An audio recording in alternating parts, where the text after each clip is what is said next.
Assalamualaikum anak-anak. Bagaimana kabar kalian? Tetap semangat ya. Walaupun pelajaran daring, tapi kita harus tetap semangat. Pada pagi hari ini kita akan belajar tentang tema 1, pindahnya kebersamaan. Subtema 2, kebersamaan dalam keragaman pembelajaran pertama atau 1. Mari kita simak pembelajaran berikutnya.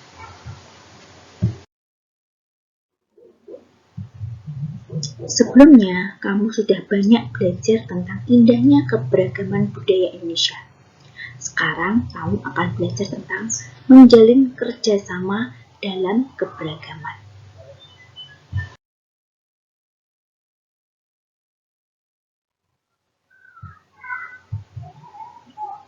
Suku, budaya, dan agama yang berbeda tidak menghalangi Udin, Siti, Dayu, Beni, Lani, dan Edo menjalani kebersamaan. Mereka berbagi cerita tentang budaya masing-masing dan saling belajar. Hari-hari mereka penuh keceriaan dalam kebersamaan. Hari ini mereka berkumpul bersama untuk bekerja sama.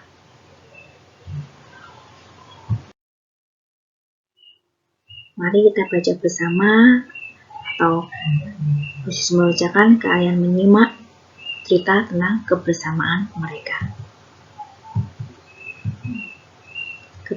Bekerja sama dalam keberagaman. Edo dan kelima temannya mendapat tugas untuk melakukan percobaan tentang kulit. Sepulang sekolah, mereka berkumpul di rumahnya. Setiap orang sudah menyiapkan peralatan yang dibutuhkan. Lani dan Siti membawa beberapa kaleng yang sudah dilubangi. Udin dan Beni membawa benang kasur. Mereka berkumpul di halaman depan rumah. Keenam sekawan siap bekerja sama melakukan percobaan.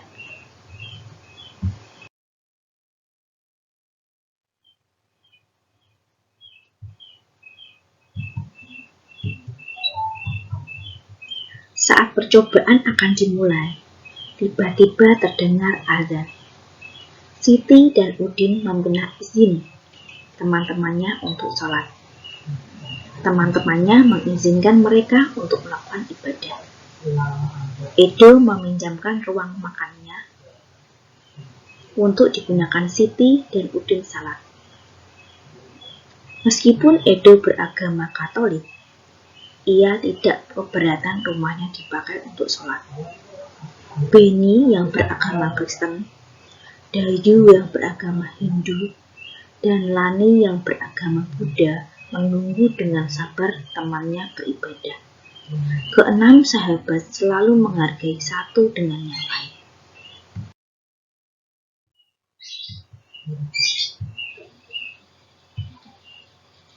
Tiba saatnya keenam sekawan melakukan percobaan. Setiap orang menunjukkan tanggung jawabnya dalam bekerja. Tidak ada satupun di antara mereka yang duduk diam atau memberi perintah saja. Semuanya ikut bagian dalam percobaan. Saat Dayu membutuhkan pertolongan, memotong benang, Udin datang membawakan gunting. Saat Edo kesulitan menalikan benang di kaleng, Siti ikut membantu. Keenam sahabat bekerja sama dengan semangat. Mereka hidup rukun, saling membantu meskipun berbeda agama.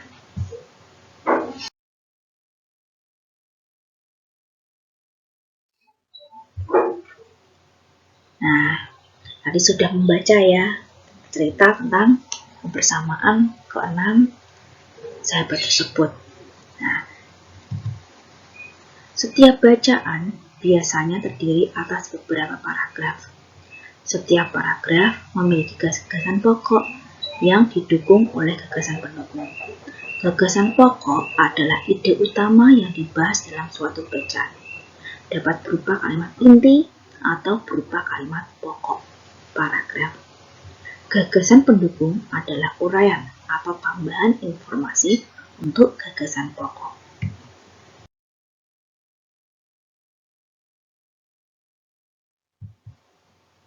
Tadi anak-anak sudah membaca tentang kerjasama dalam keberagaman.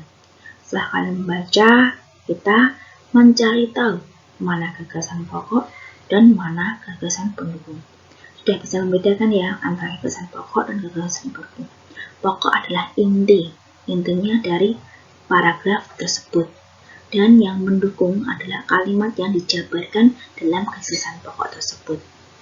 Mari kita identifikasi paragraf yang pertama. Mari kita identifikasi mana gagasan pokok dan mana gagasan pendukung paragraf pertama. Mari kita baca kembali paragraf pertama. 1. Edo dan kelima temannya mendapat tugas untuk melakukan percobaan tentang bunyi. 2. Sepulang sekolah, mereka berkumpul di rumahnya. 3. Setiap orang sudah menyiapkan peralatan yang dibutuhkan. 4. Lani dan Siti membawa beberapa kaleng yang sudah dilubangi. 5. Udin dan Beni membawa benang kasur. 6. Mereka berkumpul di halaman depan rumah. 7. Keenam sekawan siap bekerja sama melakukan percobaan. Mana yang termasuk gagasan pokok? Pokok itu adalah intinya yang paling penting. Baru gagasan pendukung adalah yang mendukung kalimat tersebut. Ya, gagasan pokoknya di kalimat pertama. Edo dan kelima temannya mendapat tugas untuk melakukan percobaan tentang bunyi. Kemudian kalimat 2 sampai 7 termasuk gagasan pendukung yang mendukung dari gagasan pokok tadi, yaitu tentang mendapat tugas percobaan bunyi. Berikutnya ke paragraf kedua.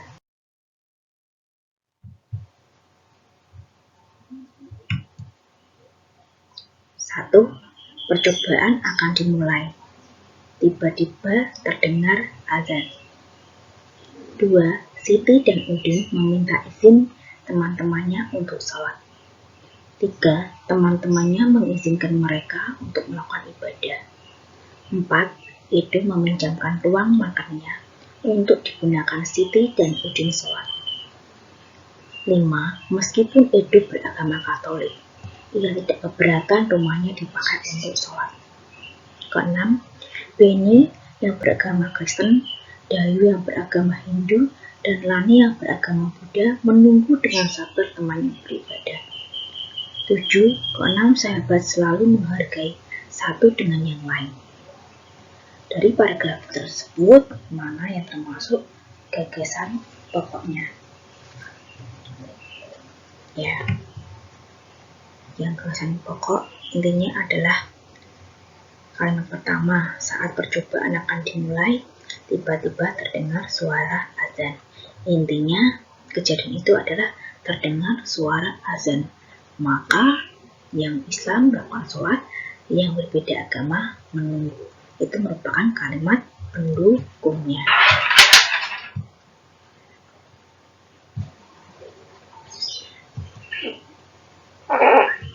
Paragraf ketiga, tolong diidentifikasi sendiri ya, mana yang termasuk gagasan pokok dan mana yang gagasan pendukungnya. Paham ya anak-anak ya? Masih semangat ya anak-anak? Kita lanjutkan. Tadi mereka melakukan percobaan tentang bunyi. Kita membahas tentang indera pendengaran. Ini termasuk gambar penampang dari telinga. Indera pendengar atau telinga. Kita wajib bersyukur kepada Tuhan Yang Maha Esa karena telah menciptakan bentuk tubuh yang paling sempurna. Bersyukur ya karena kita punya 2 mata, 2 telinga, 1 mulut, dan anggota badan yang lengkap. Salah satunya adalah kita diberi indera pendengar, yaitu telinga. Dengan menggunakan indera ini, kita bisa mendengar berbagai suara, seperti kicauan burung, suara air mengalir, dan musik. Apa saja bagian dan fungsi indera pendengar? Kira-kira anak-anak udah paham atau pernah tahu tentang telinga? Hanya mungkin taunya daun telinga ya. dalam-dalamnya tidak tahu, maka kita perlu mempelajari. Kita simak berikutnya. Nah, ini gambar telinga yang lebih jelas. Bagaimana kita bisa mendengar? Yuk kita baca. Beragam bunyi berasal dari benda yang bergetar. Jadi bendanya mengeluarkan getaran. Nah, kemarin kan getaran tersebut diantarkan ke merambat melalui 3 medium, yaitu benda padat, benda cair, dan benda gas. Melalui getaran itu kemudian merambat. Getaran dari suatu benda akan mengakibatkan udara di sekitarnya bergetar. Getaran tersebut menimbulkan gelombang bunyi di udara. Benda-benda yang bergetar akan menghasilkan bunyi yang disebut sumber bunyi. Bunyi kemudian merambat melalui udara dan ditangkap oleh telinga kita. Nah, ditangkap oleh telinga. Jadi telinga bagian luar. Ini daun telinga itu adalah telinga bagian luar, yaitu telinga bagian luar terdiri dari daun telinga dan lubang telinga. Getaran bunyi, setelah terdengar tadi sampai ke daun telinga ya. Getaran bunyi mengenai gendang telinga yang berupa selembar kulit yang tipis. Nah, ada di lubang telinga ini, masuk sedikit saluran telinga dan masuk ke gendang telinga.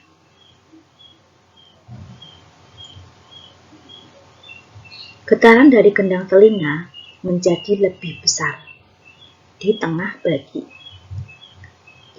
bagian tengah dan diubah menjadi pesan atau sinyal listrik di telinga bagian dalam.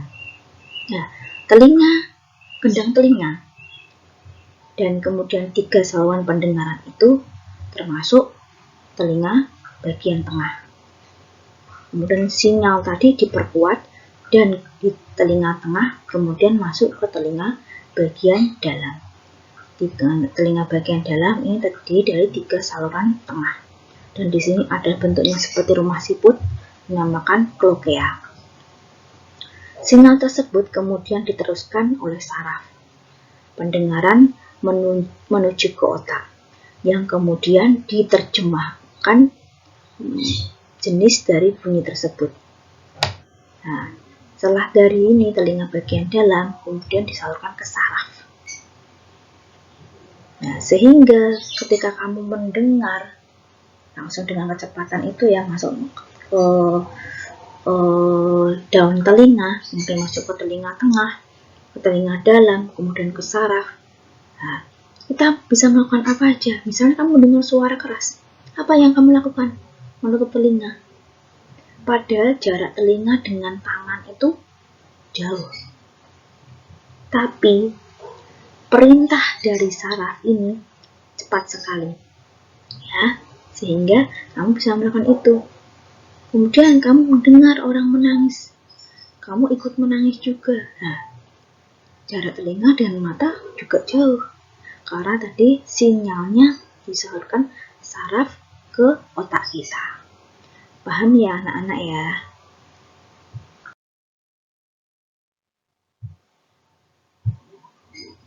Indonesia terdiri atas beragam agama. Perbedaan yang ada membutuhkan toleransi di antara pemeluknya. Ayo kita belajar dari cerita. Pak Burhan selalu memulai kegiatan di kelas dengan berbagi cerita. Bukan Pak Burhan yang bercerita, tetapi anak-anak di kelas yang bergantian bercerita. Berbagi cerita selalu dinantikan oleh anak-anak. Semua ingin memperoleh kesempatan bercerita. Pagi ini, Pak Burhan mengajak anak-anak berbagi cerita seputar hari raya. Sehari sebelum hari Natal, yaitu tanggal 24 Desember, aku dan keluarga berkumpul di rumah Opa, ujar Edo.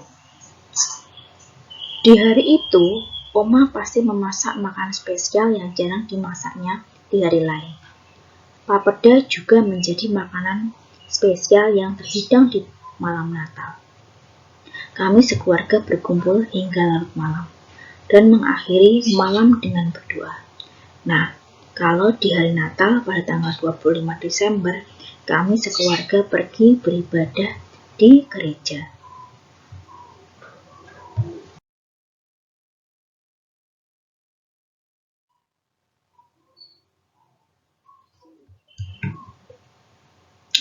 Wah, hampir sama seperti Hari Raya Idul Fitri ya, ujar Siti. Kami pun di Hari Idul Fitri selalu berkumpul dan saling memohon maaf dengan kerabat dan saudara setelah ibadah di masjid, tambahnya. Iya ya, sama seperti Edo pada hari Natal. Saat Idul Fitri juga selalu ada makanan spesial, yaitu ketupat dan opor ayam. Udin menambahkan komentar Siti. Di Bali, menjelang Hari Raya Galungan, seluruh kampung selalu ramai dihiasi oleh penjor atau janur yang tinggi. Tahu ya, penjor janur yang tinggi kalian pasti lihat ketika ada orang yang menikah. Pasti di situ ditempati ada penjor atau janur yang tinggi. Kami sekeluarga lebih sering pulang ke Bali menjelang Hari Raya Galungan agar bisa berkumpul dengan sanak saudara di sana. Sebelum merayakan bersama, keluarga melakukan kegiatan ibadah di pura. Pada pagi hari, kata Dayu. Kalau orang Bali ini misalnya pura tulisannya, tapi kalau orang Bali bacanya puro ya. Semua sudah bercerita. Aku juga mau bercerita, Pak. Boleh ya, hari ini banyak yang berbagi cerita. Pinta Lani.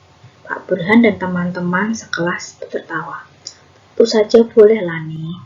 Ayo sekarang giliranmu bercerita, ujar Pak Burhan.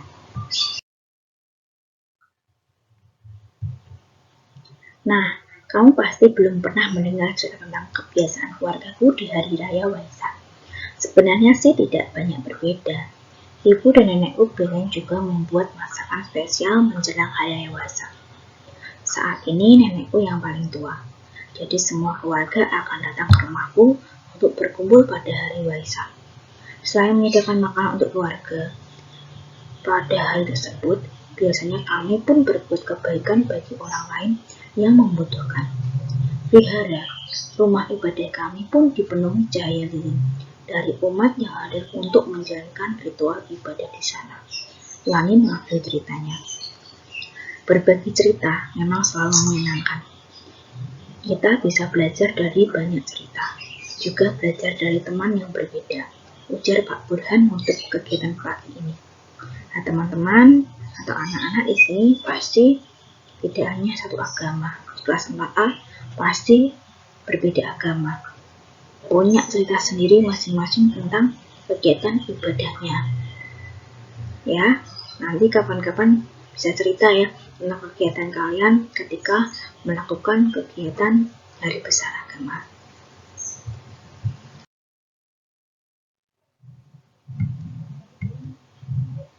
Apakah perbedaan yang dimiliki oleh 6 sekawan menghalangi mereka untuk berteman dan bekerja sama? Jelaskan. Apakah menghalangi? Tidak ya. Perbedaan tidak menghalangi. Misalnya tadi, Udin dan Siti ketika mendengar azan meminta izin untuk sholat. Kemudian temannya mengizinkan untuk sholat di tempatnya, walaupun agamanya Katolik atau agama lain, dan teman-temannya yang berbeda agama pun akan menunggu. Jadi mereka tidak ada masalah bila ada teman yang berbeda agama melakukan ibadahnya, mereka selalu menghargai dan menghormati.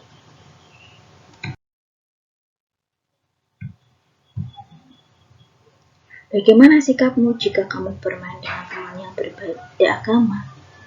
Bermasalah nggak? Tidak ya, tidak ada masalah ya. Selama kita masih bisa saling menghargai dan menghormati pemeluk agama lain. Nanti kita juga akan bisa dihargai dan dihormati oleh pemeluk agama lain juga. Itu namanya timbal balik. Udah paham anak-anak dalam pembelajaran pagi hari ini? Pembelajaran tema 1, subtema 2, pembelajaran pertama. Udah paham ya? Bila ada pertanyaan bisa ditanyakan lewat WA. Demikian pembelajaran pagi hari ini. Wassalamualaikum warahmatullahi wabarakatuh.